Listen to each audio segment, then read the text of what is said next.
നമസ്കാരം. Media vision വാർത്തകളിലേക്ക് സ്വാഗതം.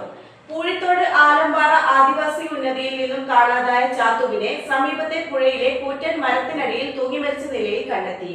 21-ാം തീയതി വീട്ടുവരാന്തയിൽ ഉറങ്ങിയിരുന്നു. പിന്നീട് കാണാതാവുകയായിരുന്നു. ചക്കിട്ടപ്പാറ പഞ്ചായത്തിലെ പൂഴിത്തോട് ആലമ്പാറ ആദിവാസി ഉന്നതിയിൽ നിന്നും കാണാതായ ചാത്തുവിനെ വീടിന് സമീപത്തെ പുഴയരികിലെ കല്ലുകൾക്കിടയിലെ കൂറ്റൻ മരച്ചുവട്ടിൽ ഇരിക്കുന്ന രീതിയിൽ കണ്ടെത്തി. 72-കാരനായ ചാത്തു കഴിഞ്ഞ 21-ാം തീയതി വീട്ടുവരാന്തയിൽ കിടന്നുറങ്ങിയിരുന്നു.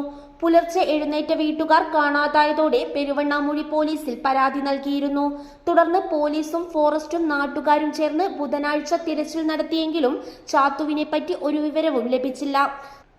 തുടർന്ന് വെള്ളിയാഴ്ച വീണ്ടും തിരച്ചിലിനിടയിൽ ശ്രദ്ധയിൽപ്പെടാത്ത സ്ഥലത്തെ കൂറ്റൻ മരത്തിനടിയിൽ തൂങ്ങി മരിച്ച രീതിയിൽ കണ്ടെത്തി. ദുർഗന്ധം വമിച്ചതിനാൽ എളുപ്പത്തിൽ കണ്ടെത്താൻ കഴിഞ്ഞു. പാറക്കൂട്ടത്തിൽ നിന്നും ഏറെ സാഹസികമായാണ് മൃതദേഹം പുറത്തെടുത്തത്. ഇൻക്വസ്റ്റിന് ശേഷം പോസ്റ്റ്മോർട്ടത്തിന് അയച്ചു. News bureau, media vision, Perambra.